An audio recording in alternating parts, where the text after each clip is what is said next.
Welcome to You Were There, Karen Beth. Thank you for joining me to share a World War II daughter's remarkable experience during the 80th anniversary of the liberation of Plélo, France. Hi, I'm Karen Downing Ripley, daughter of Corporal Delbert Downing, who followed Lieutenant Robert Hamsley with 20 men and 5 tanks in Patton's 3rd Army, 15th Cavalry Reconnaissance Group, Troop B, to liberate the city of Plélo on August 7, 1944. Thank you for joining me for this introduction to my 31-episode podcast, You Were There, Karen Beth. I created the podcast to share with fellow Americans so they would know Plélo's gratitude for their American liberators. I created this special presentation as a love letter to the people of Brittany to show my great appreciation for all they do to remember and revere the American soldiers who risked everything to save Plélo and secure democracy for all. The following presentation presents a few excerpts from the 31 episodes I recorded after attending Plélo's 80th anniversary liberation celebration in July 2024. I hope that you will enjoy the podcast at your leisure in its entirety, which can be found on YouTube and Facebook. I share my remarkable experience of arriving in Plélo, France, just days before the city was celebrating its liberation. The synergy and providence of my unplanned arrival just days before the celebration was all the more unbelievable as I was there by happenstance to deliver my father's and Lieutenant Hamsley's military documents, which recorded the events of the liberation in detail. However, my podcast began writing itself. It grew like Topsy. Before I knew it, I began reflecting on how World War II had impacted my life. I began making connections with the war from my early childhood in England. I soon realized that as a baby boomer born right after the war, it had had a great influence on my life. I had a unique perspective, and I wanted to share not only the impact the war had on soldiers like my dad and the people of Plélo, but also the impact the war had on their families and descendants. In the following excerpts from episodes 1 through 10, I show my journey to Plélo and my perspective as a baby boomer born immediately after World War II. A reunion with my father at age 20 introduced me to his World War II memories. When I would say, "I wish I could have been there with you, Daddy," and he would say, "You were there, Karen Beth." Join me and my partner, Bert Spurl, as we launch into a 6-week tour of England and Europe, beginning with an exciting sailing adventure on the English Channel. With no plan to attend Plélo, the difficulties of the trip seemed to rule out a last-minute visit.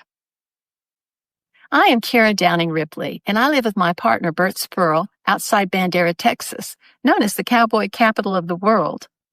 In July of 2024, we were 2 restless baby boomers recently retired and heading for a 6-week trip to England and Europe.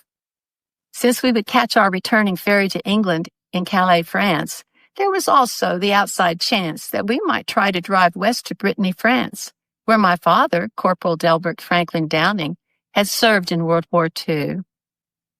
Daddy had followed Lieutenant Robert Hamsley to Plélo, France, where with 5 tanks and 20 men, the 15th Cavalry Reconnaissance Group had liberated the town of Plélo, saving all of its inhabitants from near certain death at the hands of the Germans.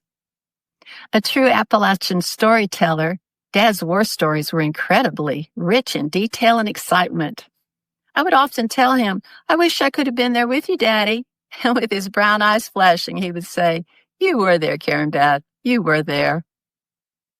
I had always wanted to honor my father by delivering his war documents. I just wasn't sure there would be enough time to do so. But at the last minute, I stuffed the tattered manila folder with all the documents in the back of my suitcase, and we headed out the door. As we sailed with the Little Ship Yacht Club past the English West Country along Cornwall and Devon, we enjoyed the historic beauty of the coastline and the maritime harbors and yacht clubs along the way. It was then that I began noticing that I kept turning my head south. I wondered why I kept looking away from England and felt myself being drawn toward Brittany on the opposite side of the English Channel. I was nostalgic as I remembered the quaint English harbors I had visited as a child. I remembered that my love for the sea began with my first sail across the Atlantic on the Queen Mary. It was the longest crossing in her history, due to a perfect storm and a rogue wave that nearly capsized her. I was only 5 years old, but I was excited by the waves, the sirens, the wind, and the sea. That excitement for the sea has never changed for me. I hear her calling me now. My mother was frightened by everything. My fearlessness exasperated her, and she would tell me, "You are just like your father." I soon learned that wasn't a compliment, even if he was a war hero.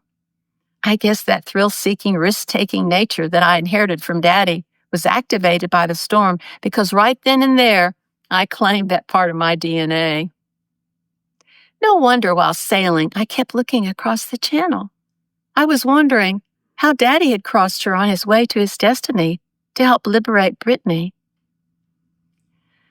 Our spirits were high as Bert and I drove our rental car to Dover to board our ferry to Calais to begin our much-anticipated driving tour of Europe.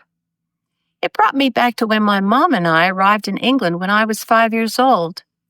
It was in Herne Bay that I started my first 3 years of school in England. There were still blackout curtains on the windows. I saw the bombed-out shells of the buildings, houses, and churches. And Mom would send me around the corner to the grocery market, where I would exchange ration cards for milk, butter, and cheese. I am grateful to have this time with you to reflect on my experiences in post-war England and how the war affected my parents' emotional DNA and has shaped my own life. My parents separated when I was 3. They had met in Rome, Ohio, on a hill overlooking the Ohio River. Mom was 14 and Dad was 15. They fell in love. Dad left for war at 17, but my mom waited for him until the war was over. They got married as soon as he returned, and I was born along with the very first crop of baby boomers. It was so crowded under the full moon in Charleston, West Virginia, in October 1946, that the women laid in cots in the hallways and the babies were laid to sleep in dresser drawers. After the war, Dad returned home on the Queen Mary, which had been turned into a troop ship during World War II. What a coincidence that just a few years later, I would make the return trip to England for him on the Queen Mary. When he got off the ship, Dad told himself, "I will never worry about anything ever again." And pretty much he lived his life as if there was nothing that could stop him. Sadly, that included me and my mother. As Bert and I traveled toward Plélo, I had time to think about my dad and how much we had in common. I was separated from my dad after my parents divorced, and I didn't meet him again until I was 20 years old. When Dad and I first met at my great-aunt's house in Ohio, I was an entitled West Virginia University student, caught up in making grades, dating boys, and feeling special. Dad was a riverboat pilot and rough as a cob, as he would say. I suppose I could have rejected this wild man, but I was his daughter and I loved him. I found someone who really was just like me. One of Dad's favorite stops was the VFW, that is. At the Veterans of Foreign Wars, the vets would swap war stories and admire war hero photos on the wall. There were many tall tales exchanged, but none were as intriguing as Daddy's. When he shared his stories, I often said, "No, Daddy, I wish I could have been there with you." And he would look into my eyes and say, "You were there, Karen Beth. You were there." In the following excerpts from episode 11 to 15, I share historical details of Plélo's World War II liberation. Take a deep dive into the liberation of Plélo by the 15th Cavalry as Lieutenant Robert Hamsley leads 5 tanks and 20 men to charge into battle to free Plélo. Learn how the people of Plélo spent years searching for Hamsley until they found him and celebrated the heroism of he and his men. As Bert and I got closer to Plélo, I began reading the war documents I hoped to deliver. I was staggered at what I read. In July 1944, the 15th Cavalry landed in Brittany, France, as part of Task Force A. Their job was to clear out the Germans and Russians who were holding the Brittany Peninsula with its English Channel ports, and to destroy their heavy artillery, thus securing the Allied advance. By August 1944, Brittany and its citizens knew of the Allied advance and prayed that they would be freed from the occupation that they had endured for over 4 years. Local historian Jimmy Toole outlines the acceleration of the German retreat as the 15th Cavalry charges into Plélo to fight not only Germans, but Russians. 31 juillet 44, et il y a une accélération d'un coup, donc toutes ces troupes qui n'arrivaient pas à sortir de Normandie ou qui en tout cas piétinaient en Normandie vont d'un coup déferler en Bretagne. Donc il y a une partie des troupes américaines, en tout cas des troupes alliées, qui sont un peu coincées autour de Saint-Malo, Dinan. Et donc il est décidé d'envoyer une task force, du coup la task force A, de foncer pour essayer d'aller le plus vite possible sur Brest, en fait. Et là c'est là que s'inscrit en fait l'histoire de Plélo. Elle va être dans cette situation extrêmement compliquée qu'il va y avoir entre Dinan et Brest. Et toutes ces troupes, des alliés qui arrivent, la résistance qui, du coup, intensifie ses activités de sabotage pour paralyser ou gêner la circulation des convois allemands. Et puis de l'autre côté, il y a les troupes allemandes en elles-mêmes, en fait, qui ont d'abord eu comme ordre de rejoindre le secteur de Dinan pour bloquer l'arrivée des alliés. Et finalement, il y a un contre-ordre qui arrive en route, alors qu'elles sont déjà en train de s'avancer péniblement vers Dinan. Il y a un contre-ordre qui leur demande de se replier sur Morlaix et ensuite Brest. Donc, il y a un foutoir total, en fait. On a des troupes allemandes qui vont un peu dans toutes les directions. Et l'un des points de rassemblement des troupes allemandes, c'était de se regrouper sur Château-d'Rain, en fait. Donc, il y a un rassemblement de troupes allemandes sur Château-d'Rain le 4 août, le 5 août 44. Les habitants les voient partir vers Saint-Brieuc. Donc là, on est sur la journée du 6 août. Finalement, ils n'arrivent pas parce qu'ils sont coincés sur Saint-Brieuc. Les Alliés sont déjà arrivés. La résistance contrôle déjà la ville. Donc on a ces troupes allemandes qui sont composées en grande partie de troupes supplétives recrutées à l'est de l'Europe. Donc il y a beaucoup de Géorgiens, d'Ukrainiens, ce qu'on appelle les Russes blancs, mais le terme n'est pas exact, quoi. C'est des troupes qui sont recrutées dans les territoires occupés. Et ces troupes, du coup, se replient de nouveau vers Château-d'Rain et Plélo. Donc là, on est le soir du 6 août. Et le souci, c'est qu'à Plélo, il y a des résistants qui arrivent de Ploie, qui vont arriver en plein dans le bourg de Plélo au moment où ces troupes allemandes reviennent sur Château-d'Rain, Plélo.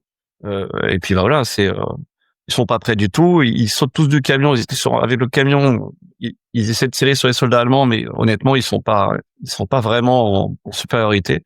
Ils décrochent en catastrophe. Ils arrivent à rejoindre ou à prévenir les copains qui sont restés à Ploie qu'il y a un problème à Plélo. Et c'est là qu'arrive du coup le colonel Hamsley, complètement par hasard en fait, qui dans le cas des unités de reconnaissance dont il fait partie, la cavalerie, unité de cavalerie, est arrivé à Plélo. On ne sait pas forcément si c'était l'objectif. En tout cas, il est arrivé à Plélo et il va rejoindre ces résistants qui retournent sur Plélo pour débloquer la situation. Et ils vont arriver, on est le matin du 7 août, au moment où il y a des otages qui risquent d'être exécutés, au moment où on craint vraiment une tuerie dans Plélo. Et il y a ces 5 chars qui vont arriver, qui en quelques minutes vont libérer Plélo. Voilà. Mais c'est très violent, mais c'est très court. Voilà. C'est vraiment une charge de cavalerie avec 5 chars, avec le soutien des résistants de Ploie, en fait, comme infanterie. Et des soldats allemands qui se font déchiqueter très rapidement. Il n'y a pas. Donc c'est la libération de Plélo. On est passé pas loin d'une catastrophe, mais en tout cas pour la population, c'est comment on appellerait ça, c'est on passe l'espèce d'émotion de la panique et de l'angoisse à la libération et d'une extrême joie en quelques minutes, en fait. C'est l'ascenseur émotionnel. Voilà, c'est vraiment ça sur la libération de Plélo. Donc le 7 août, Plélo est libéré. Les gens ont un peu peur d'un retour de troupes allemandes, mais il n'y en aura pas en fait. Et les Alliés sont en train de passer sur Château-d'Rain, donc ça y est, en gros, la libération, elle est vraiment actée pour Plélo en tout cas. Colonel Mike Birmingham, who served as the last commanding officer of the 15th Cavalry, describes the decisions that Lieutenant Hamsley had to make before going against orders to lead his men to liberate Plélo. The Germans were pulling out. They were going to dynamite the entire town and shoot most of the populace. And so there was a small French resistance element that was driving around. The Free French and the resistance would actually serve almost essentially as cavalry for the Americans. They would move out in front. They talk to our cavalry. They provide us information. then move back, in civilian vehicles looking like civilians. They would use sort of the backdoor intelligence networks as people talked to them about what they'd seen and who had moved where and where these troops were. And so a small Free French resistance element got in touch with Colonel Hamsley's platoon and said, we need you to abandon your mission because something bad is really going to happen in Plélo. And Colonel Hamsley was faced with the decision of, I've been told to go seize this beach, which could technically be strategically important. We got to get there first, or I can do what the resistance is saying and go save this town. One of the good things about Americans very often is they don't feel the need to usually follow orders sometimes. And Colonel Hamsley decided he was going to go save the town versus go seizing a beach. The Germans came up with this idea of Auftragstaktik, which is mission type orders. And so you're supposed to give people these broad general orders that say, go do this. And this is the purpose for it. And you figure out how to get it done because I got bigger things to do. That kind of ruled the day in cavalry. So he'd been told to seize that beach, but if there's something more important, American officers would generally have some leeway to do something else as long as there wasn't another element depending on them. So the good thing for Colonel Hamsley was the fact that he didn't, or Lieutenant Hamsley at the time, the beach wasn't really necessary and it wasn't under threat and the Germans weren't there. And so it would have been sort of a nothing mission. So in this case, he made the right choice, which spoke volumes for him. How understandable that the townspeople wanted to show their appreciation for Lieutenant Hamsley and his men. As soon as the smoke had cleared, Hamsley and his men rolled out of Plélo and headed for Brest, as they had been assigned. The townspeople were overjoyed to have been saved from certain annihilation and asked Hamsley and his men to stay and celebrate. But Hamsley had to catch up with his orders and move on to Brest. With little ado, the 15th Cavalry Reconnaissance Group had done their duty and were up and gone as fast as they came. Little did I know that I would soon be meeting the descendants of those whose very lives were literally saved by the arrival of Lieutenant Hamsley and the 15th Cavalry Reconnaissance Group, Troop B. After the war, the citizens of Plélo went about rebuilding their lives and restoring their community. Each year, as they celebrated Plélo's liberation, the question would come up, where is Lieutenant Robert Hamsley? How can we thank him and the men of the 15th Cavalry? After Lieutenant Robert Hamsley and my father returned home from World War II, they went about the business of building their lives in peacetime. Lieutenant Robert Hamsley worked in numerous successful businesses in his home state of Tennessee. He was active in civic and veteran organizations and wrote a book about his hometown hero, Davy Crockett. Lieutenant Robert Hamsley and my father, Delbert Downing, remained good friends throughout their lives. My father went home to Southern Ohio and worked as an iron worker and a riverboat pilot. He retired as the boat pilot for bridges built up and down the Ohio River by the American Bridge Company. Both veterans married, had children, experienced their ups and downs, and remained good friends. Now, you would think it would be easy for the citizens of Plélo to find the liberators of their town. However, Plélo's battle for liberation was just a footnote in the official records. To Hamsley and his men, this was just another day's battle. Not so for the people of Plélo. In spite of the immense difficulty tracking down the men of the 15th Cavalry who had changed their lives forever, Pléotans were determined to find their liberators, to honor, and to thank them. As was reported in the Los Angeles Times 46 years later, the people of Plélo never forgot. The mayor and the village council declared Hamsley a hero and the town's liberator. They named him an honorary citizen and recommended that he be awarded the French Legion of Honor. In 1990, Colonel Hamsley, Delbert Downing, and Colonel Hamsley's granddaughter, Melissa Tanner, attended Plélo's liberation celebration, honoring Colonel Hamsley and his men. Hamsley was honored with France's highest medal, the Legion of Honor. Every year since the first liberation celebration, Plélo and many of the liberated villages in Brittany and throughout Europe continue to celebrate, thank, and honor the American liberators of 1944. In the following excerpts from episodes 16 through 26, join me and Bert at Plélo's 80th anniversary liberation celebration as we are warmly welcomed by the city of Plélo to join them in 3 days of non-stop festivities as the city of Plélo celebrated and honored the American liberators. Even though we were tired from weeks of sailing and traveling in Europe, I was thrilled when I realized that Bert had ignored my reluctance to extend our trip and was driving me to Plélo. And we went searching for this little village in the hinterland, the farmland of Brittany. Roll up, and there it was, a little village. And interestingly enough, just like the photographs that Karen had accumulated from the 40s, it looked exactly the same. Arriving in Plélo, we were excited and found it to be a lovely town. We were anxious to look at the shops and the church and the mayor's office. Sadly, it was Sunday, and it looked like everything was closed. So we turned back to the previous town, Château-Laudren, and all the shops and restaurants also seemed to be closed. But then, at the very far end of town, there was an interesting-looking cafe. It actually looked like it was open. Little did we know the magic that awaited us as we entered Chez Georgette. And this is where the adventure of Plélo really begins. I noticed a beautiful, striking woman whose professional air made it obvious that she was in charge. La première fois que j'ai rencontré Bert et Karen, c'est en fait ils avaient loué un gîte à Château-Laudren, donc pour moi automatiquement c'était lié avec les événements de Plélo qui allaient se produire à la fin de la semaine. And they get to talking about, are you here for the celebration? No. What celebration? And she said, well, we honor the liberator of this area and his men. This week will be the 80th anniversary. A gentleman named Colonel Hamsley, we actually named our municipal stadium after the man. And she pulls out a photograph, and it is a photograph of, at that time, Lieutenant Hamsley, with two other people in the picture. And one of them, of course, is Karen's father. And then there's a lot of, oh my goodness, so you've got to stay.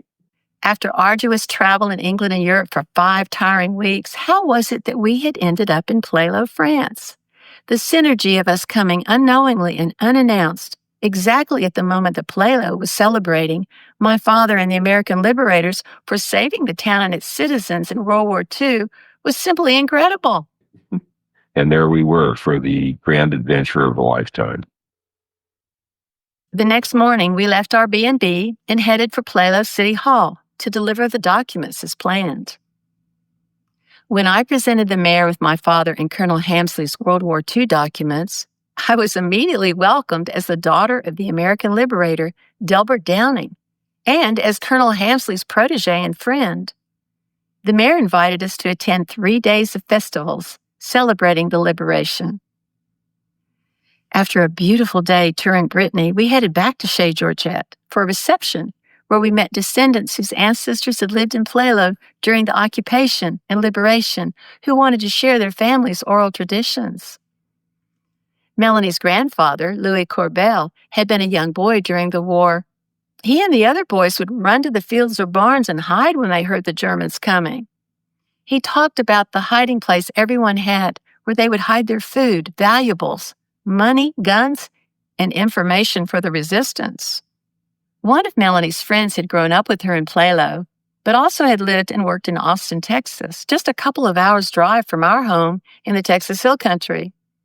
Jean-Baptiste Thurmond made the long drive from Texas to Tennessee to see Colonel Hamsley in his last days. Colonel Hamsley was his hero from the time he learned about him in school. His face would light up when he spoke how much it meant to him to have met the man who had saved his family. Genevieve Labaz, a local reporter, covered Melanie's reception and wrote a lengthy article for the local paper about our visit.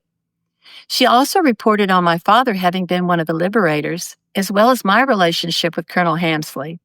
She wrote a lovely article including my time as his protege during the Tennessee World's Fair. I was involved through the work that I have to do to report everything for the paper, take picture, interviewing people, That was the first reason. And the second reason, that was because also I was interested in that. I heard about a lot with my parents because they were teenagers during this time. And for me, it was, I think, understood and heard so the people. It was a kind of freedom. At least after years of war, the people feel free again. The outpouring of interest and kindness we received from Melanie and her friends was wonderful. Everyone made us feel right at home. We accepted the kind invitation of the mayor of Plélo to be his guest for 3 days of unbelievable festivities, including masses, medal presentations, dances, feasts, reenactments, and a convoy down Colonel Hamsley's original route of liberation for Plélo, France. Bert and I had no idea that we were soon to become overnight celebrities in Plélo, nor were we prepared for the magnitude of the festivities that would soon be held. Join me as I learned that as Delbert Downing's daughter, I was the only American liberator descendant present, who the town of Plélo could show their endless appreciation. We joined 7,000 French attendees honoring Colonel Hamsley and the 15th Cavalry. The town was forever grateful. We were amazed at the incredible organization of the celebration and wanted to learn how such a large event could be planned and executed so flawlessly. I asked the celebration organizer, Jean-Pierre Ballard, how he organized the many events. En théorie, en regardant avec du recul, c'était assez simple. Parce que je savais ce que je voulais, je savais aussi ce que j'avais pas le droit de faire, et je savais que j'avais l'appui de monsieur le maire, qui était nécessaire par rapport à l'avion. Et donc, il fallait que je trouve, je savais ce qu'il fallait comme poste, je savais qu'il fallait de la nourriture, un bar, des passeurs d'histoire, des porte-drapeaux, des intervenants comme j'ai mis. Donc ça, je savais. Parce qu'il y a les différentes célébrations qu'il y a en cours d'année, qui sont répétées tous les ans. On retrouve presque toujours les mêmes intervenants. Donc c'est ces personnes que je connaissais que je suis intervenu. Et après, il fallait que je trouve dans les différents postes des responsables d'associations, parce que c'était que des volontaires. C'était que des associations qui marchent avec moi dans le projet. Après, j'échange avec eux. On a eu 2-3 réunions générales pour la route, pour les plans et tout ça, pour que eux ils comprennent bien. Et une fois qu'ils étaient d'accord, ils marchaient avec moi et on allait dans le même sens. Ce qui fait que finalement, pour moi, ça peut être trop compliqué, parce que eux géraient chacun leur créneau et puis moi, je chapeautais. Mais c'était un plaisir de faire ça. On the first day of the formal celebration, Melanie loaded Bert and I in her car for a short drive out of Châtelet-Dren. We arrived at a beautiful wooded area where an old rock farmhouse stood. Officials and participants were dressed in American military uniforms, and American and French flags were flying everywhere. Beautiful music was playing in the background, and there was suddenly a loud rumble as a convoy of renovated American World War II military jeeps and transport vehicles drove into the area and parked. Bretons dressed in American military uniforms waited attentively in their vehicles. We were amazed when a parade was led by Brittany bagpipers. When the parade arrived, everyone became still as the entourage heralded the beginning of the liberation ceremony. The priest gave his sermon. Religious and inspirational music was played in the background and touched us as various dignitaries gave heartfelt presentations. Lily, a young girl who we had met with her family at Chez Georgette, began speaking English as she read a young man's final letter, which he had written before the liberation when he was waiting for his death at the hands of the Germans. The entire ceremony was extremely moving. At the end, we all sang Amazing Grace. Then the French national anthem was played, followed by the American national anthem. Among the officials in the opening ceremony was Colonel Mike Birmingham, who had served as the 15th Cavalry's last commanding officer. He represented the 15th Cavalry History Group in the U.S., alongside Eric Boiteux, president of the 15th Cavalry History Group in Brittany. Plus les Américains approchaient, plus les Allemands devenaient mauvais envers tout ce qu'ils croisaient. Et en plus, comme à Saint-Brieuc, il y avait une compagnie de Russes blancs qui reculait aussi. Ils se sont arrivés à Plélo. Et dès qu'ils avaient des Français, même qu'on n'ait rien fait, ils croisaient, ils pouvaient les descendre, quoi. Ouais. C'était affreux, hein. Il y avait des pauvres gens qui étaient devant chez eux, les Allemands passaient, ils prenaient une rafale. Alors que les gens n'avaient rien fait, quoi. Parce que les Allemands, ils reculaient, plus ils reculaient, plus ils devenaient mauvais, quoi. Ne jamais oublier, surtout le sacrifice de ces jeunes Américains, qui connaissaient rien à la France, qui sont venus ici, ils avaient 20 ans. Beaucoup sont morts pour nous. Ils sont restés, une partie sont restés enterrés à Saint-James, à la frontière de la Bretagne et de la Normandie. Il faut pas oublier leur sacrifice, quoi. Et moi, quand je vais au cimetière américain, que ce soit celui de Saint-James ou celui d'Omaha Beach, quand on voit les croix, on pense en 1944 aux parents qui ont reçu la visite des officiers, où les parents, les femmes, les enfants, pour leur dire que leur père, leur mari était décédé. C'est ça qui me revient dans la tête. Donc il faut pas oublier. Bon, c'est pour ça qu'on travaille tous les jours, nous, pour la mémoire, en permanence. We also attended a ceremony honoring the firemen who were killed by the Germans when they were doing their duty to put out a house fire in the neighboring village of Châtelaudren. The firemen's ceremony was attended by a large crowd. On display were renovated American Army military vehicles. As I am standing on the curb looking at all the vehicles driving by, I am suddenly overwhelmed as I was struck by how horrible it had been for these people who had to endure occupation for 4 years. They had lost loved ones. How terrible it had been for everyone involved, how fear and deprivation had disrupted lives around the world, and how we Americans and our allies put their lives on hold to come to Europe to save democracy with men and boys like my dad. My dad was a 17-year-old boy growing up on a farm in Ohio, and he had joined the Army to see and save the world. It was here on a beach in Brittany that he had been dropped off to fight for his life each and every day, while watching his friends die around him. Nothing could assuage the guilt that Dad carried when most of his troop had died and he was still alive. I started crying, I'm boo-hooing, and all of a sudden the convoy stops in front of me. A rather dashing Frenchman dressed in an American military officer uniform steps out of his Jeep and comes up to me. He puts his hands on both of my shoulders and gives me a light kiss on one cheek and then the other. Then we hugged, and he got back in his Jeep and led the convoy on down the road. Les cérémonies de Plélo, j'y participe depuis des années. Donc, l'objectif de faire ce camp, moi, c'était un objectif prioritaire pour moi pour le 80e anniversaire. Pour moi, ce qui a été le plus important ces dernières années, c'est d'avoir pu rencontrer des vétérans. C'est un ressenti qui est difficile à exprimer. À chaque fois que je rencontre des familles de vétérans ou des vétérans, je ressens quelque chose. Ma rencontre avec les vétérans ou les descendants de vétérans, c'est toujours une émotion intense. This unusual encounter felt very strange. It was like an out-of-body experience.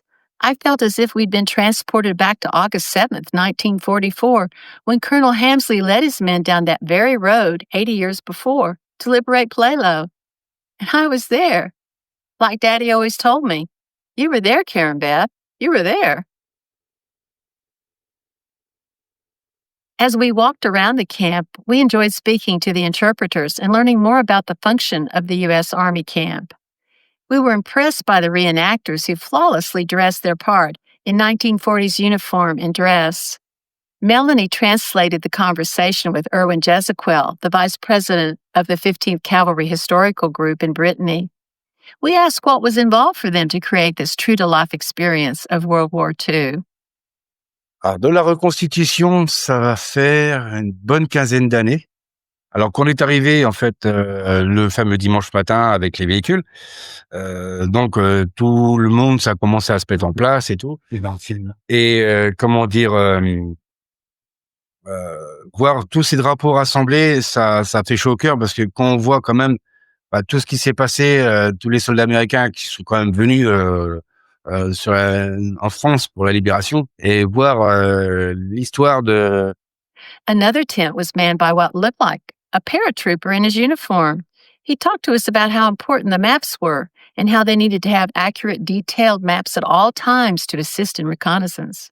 There was also an entire exhibit displaying Army cooking. They displayed a big truck filled with all types of food that would be eaten by the American and Allied armies. The camp also displayed a complete medical facility. It was wonderful to see how the people of Brittany remembered and honored those who fought for their liberation in World War II, and the fun was just getting started. We heard the band playing. It was a band dressed in U.S. Navy white dress uniforms. They were so sharp and they were belting out 40 songs on a huge stage. Portable dance floors had been set up and all of us started dancing. Once again, everyone was transported back to 1944. After some dancing, we enjoyed the feast. We lined up and waited with our tickets to be served, just like at home. There were long tables under tents with servers. They fed us something I had never had before. They served delicious boiled ham hocks. They were big pig joints, which had been boiled to perfection, without barbecue sauce. They were served with lots of French fries and salad. As the festival continued, people began to approach me and ask me for my picture and autograph. I understood that the descendants of Plélo wanted to have a record in their family history that they had met a descendant of the 20 liberators. This was extremely touching.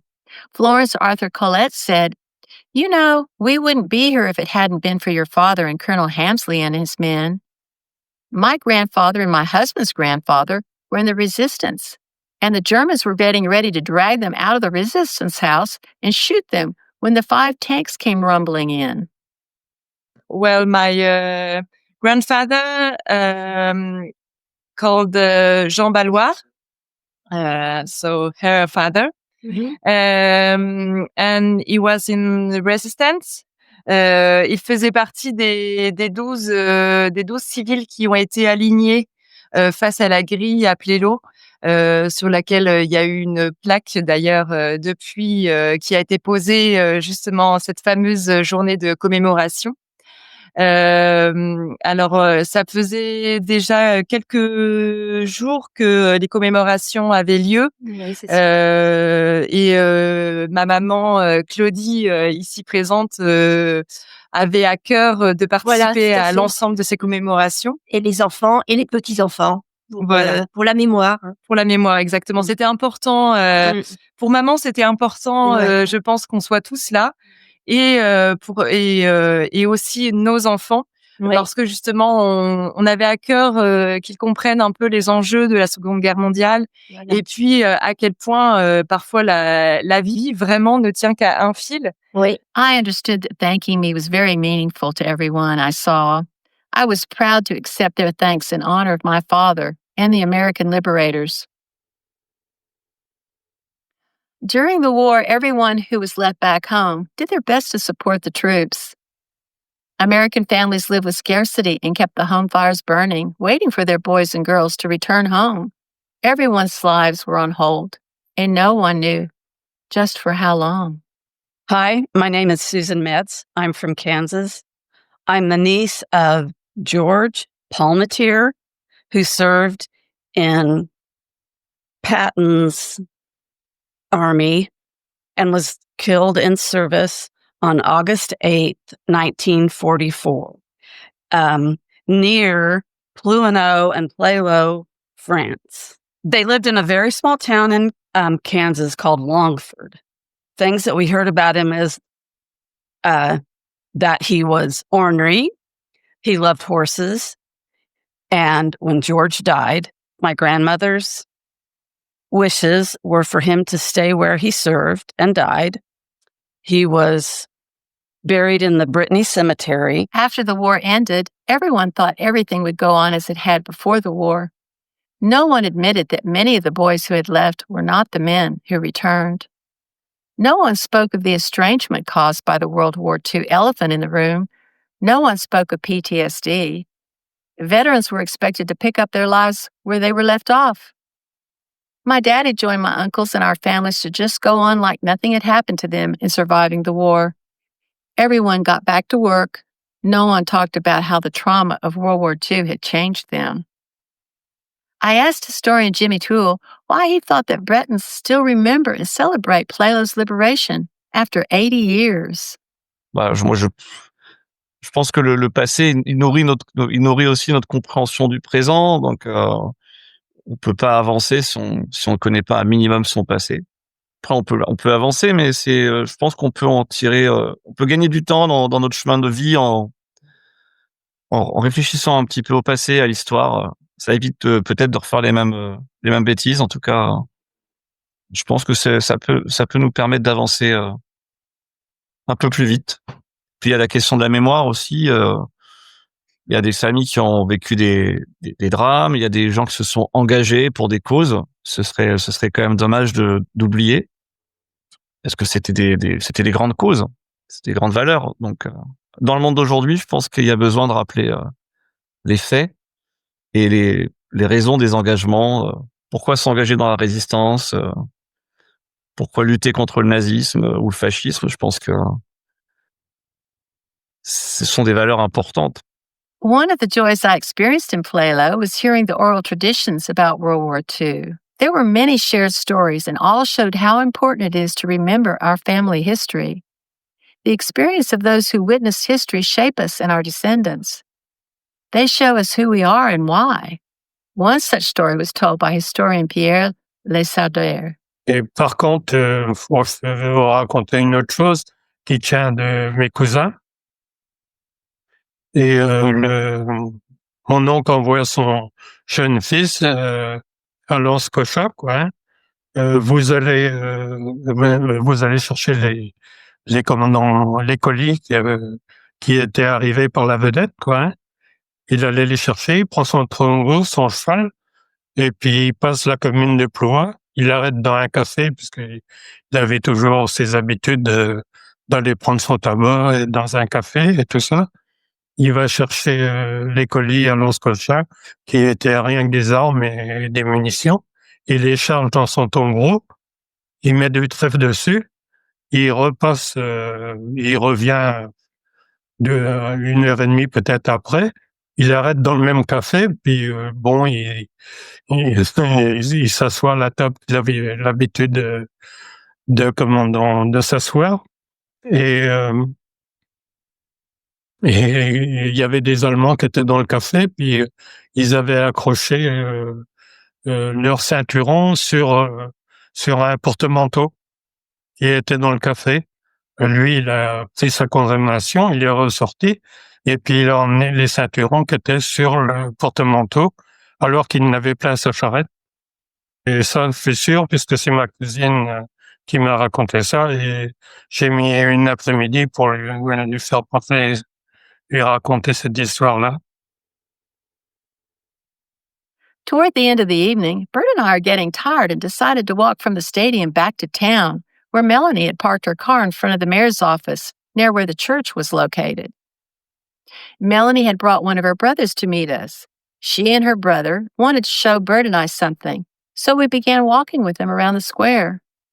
Melanie and her brother then carefully unfolded an old flag from a tightly sealed container. Melanie then shocked me, saying, "Karen, I have talked to my brother and we want you to have this flag." Well, I was dumbfounded, and I said, "Oh no, Melanie, this is your history." She protested, saying, "It's your history too." Melanie then presses me to accept the flag, saying, "You must take the flag." And I was incredibly honored and humbled.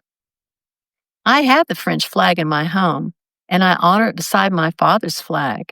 This precious gift from one descendant of the liberation to another was just one more amazing emotional moment we shared in Plélo. Je présume et j'ai bon espoir que ce drapeau a été quand même sorti à la fin de la guerre.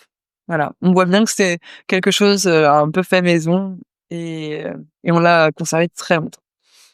Et je suis très heureuse qu'il soit arrivé chez Karen. Donc l'histoire, c'est que après, en fait, pendant les festivités, j'ai appelé mon frère et je lui ai dit, tu sais, le drapeau, je me suis souvenue en fait, j'avais complètement oublié, mais je l'avais gardé précieusement et du coup, j'ai appelé mon frère pour lui dire: «Est-ce que ça te dérange si on donne le drapeau à mes nouveaux amis américains?»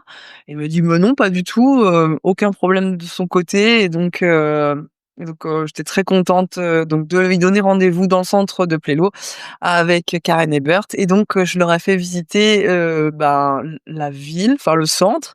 Je leur ai montré d'où provenait le drapeau. Je leur ai montré le monument aux morts, enfin les monuments aux morts, parce qu'il y en a plusieurs. Et puis on a fait le tour du bourg. J'ai montré aussi où la villa Gray, la maison Gray, c'est l'endroit où devaient être fusillés, les Plélotins devaient être fusillés. Je lui ai montré aussi la route par laquelle son papa est arrivé. Et puis cette incroyable histoire, comme un film américain en fait, parce qu'ils sont vraiment arrivés à point nommé et après c'était trop tard. Donc voilà, c'était un grand moment, qu'on a passé tous ensemble. And all of a sudden, in the distance, over the Colonel Hamsley Stadium, an amazing fireworks display goes off. It was incredible. Once again, Providence intervened, and there we were, descendants of the liberation, sharing the touching and moving moments of the anniversary of the liberation of Plélo. On Sunday morning, we attended the final Plélo liberation ceremony. We were on a tight schedule as we needed to arrive in Calais by the following morning to board the ferry for our return to England and our flight back to Texas. Everyone gathered in Plélo's town square near the mayor's office.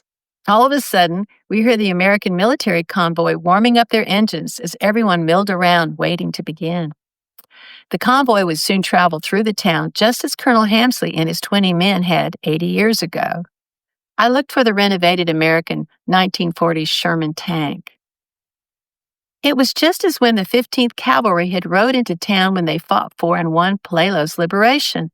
I remembered how my father would tell me about the tanks and his war stories, the battles they had won, the friends he had lost, the memories that haunted him every night. I began to understand what he and the 15th Cavalry had been through. He hadn't overstated it at all. As the convoy was lining up, the Sherman tank was in the lead. I saw the mayor and approached him and asked him, rather sheepishly, "Is there any possibility I could ride on the Sherman tank?" And to my surprise and utter delight, the mayor said, "Absolutely." And the mayor and I rushed down the road to the Sherman tank. I scampered up and perched with one leg in the manhole and then swiveled around so that I could wave at all the people. As we led the convoy down the liberation route through Plélo, I held my hands up in victory signs and waved at everybody. Riding the Sherman tank at Plélo's liberation was unbelievably special to me. It was then that I realized that Daddy and I had both arrived in Plélo just in time. I sent a thank you note to Mayor Jeremy Moreau saying, "Thank you so much for your welcome and inclusion. Riding on the Sherman tank was one of the greatest experiences of my life.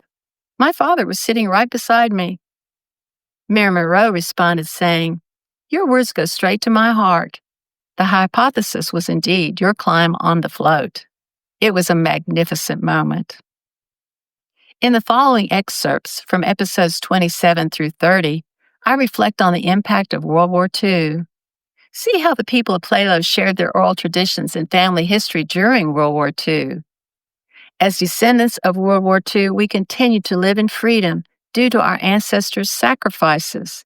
Every generation owes it to our ancestors to continue the fight to preserve democracy. I rode the tank back to Colonel Hamsley Stadium and waved goodbye as we hurriedly headed back to Chez Georgette. It was incredibly sad to leave all of our new friends. We couldn't thank Melanie and her crew enough for their warm hospitality and friendship. Tears were flowing as we loaded our gear into our rental car, and with many thank yous, kisses, and photos, we found ourselves once again barreling down the road. It was surreal leaving Plélo and Château-Laudren behind. There were American flags everywhere. The further we drove, the more traffic we had to deal with. Once again, we found parking and getting a bite to eat next to impossible. Besides, we had a ferry to catch. We soon traveled from the bright, magical world of Plélo as if it had been Shangri-La to the graying, hectic world of the cities.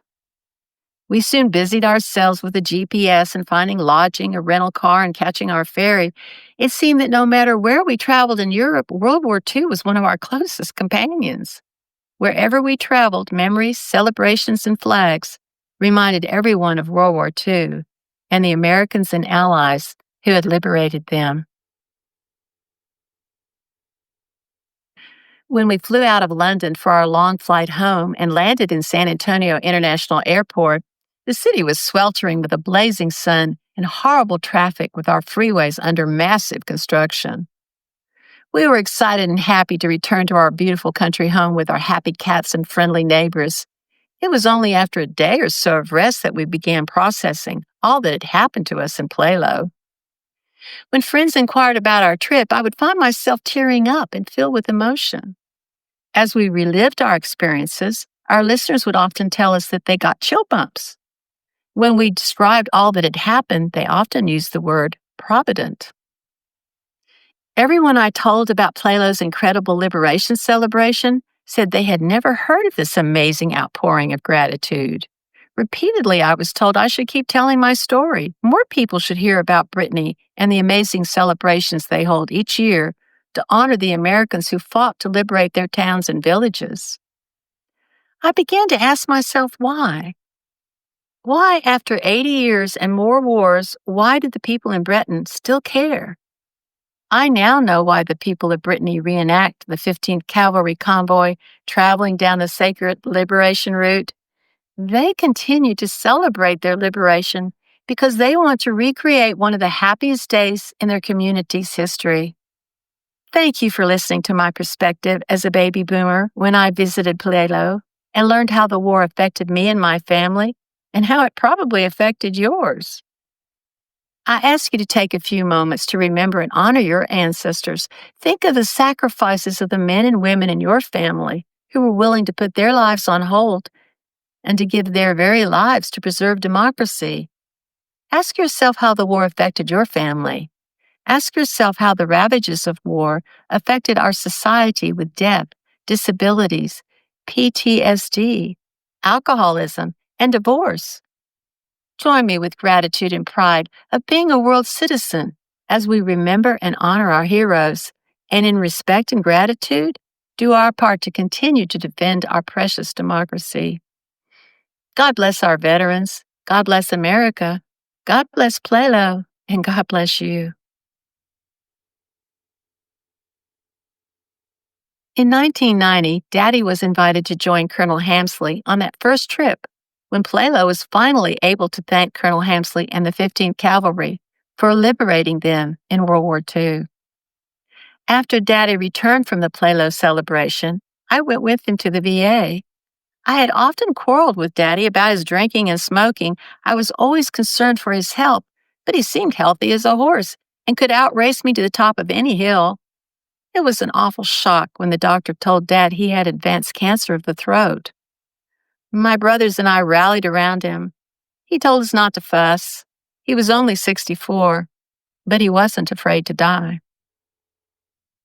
Daddy was bedridden, but the night he died, he managed to grab his rifle and struggled down his stairs to the gas station across the road. He was frantic and yelled for everyone to get behind him because the Germans were coming. His neighbors gently calmed him down and helped him back up the stairs and into his bed. Even on Dad's last day, he had returned to Plélo, his last call to duty. He died that evening, joining all who fought by his side for freedom from aggression. As I reflect on my dad in his last days, I realize that my father was a hero to the very end. He did his job just as he and the 15th Cavalry had done to liberate Plélo on August 7th, 1944. That was the last night Daddy fought the war. Daddy had many friends and relatives, and we all came in disbelief to think that this wonderful character had died. No more joking around. wild escapades through the hills and tall tales, how could Dad's amazing energy and joie de vivre be gone? My dad's story isn't unique. He was just one of the American boys who risked everything to defend our country and democracy.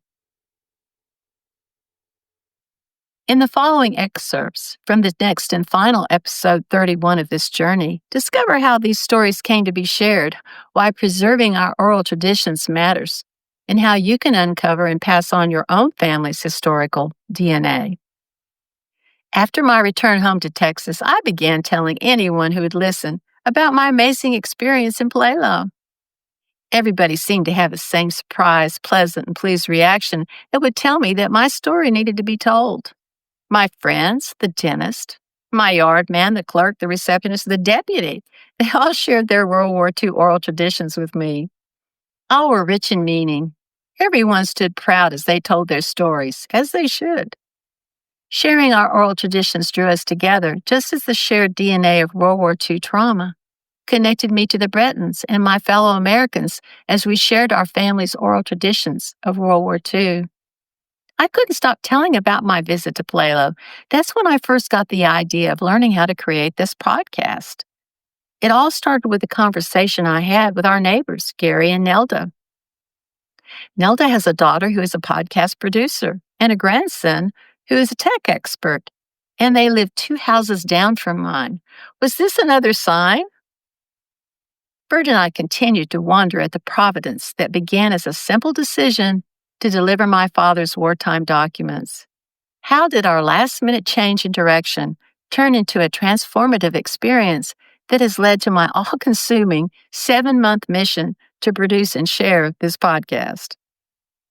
Had it not been for the welcome and inclusion of the Bretons, I would not have known to share Plélo's boundless gratitude that spans back through 80 years of history between the descendants of Brittany and America.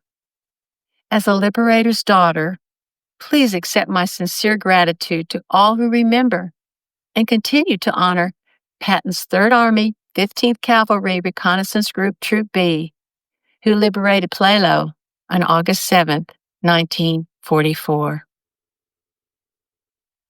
If you enjoyed these excerpts from You Were There, Karen Beth, I hope you will go to YouTube and download the episodes that interest you, which include more videos, pictures, and in-depth interviews with all the wonderful people who added immeasurably to my story of Plélo. Now that you have shared my story, jump on the Sherman tank with me and ride with Plélo's World War II convoy as we trace Colonel Hamsley's liberation route. If you do, I swear you'll hear Daddy saying, "You were there."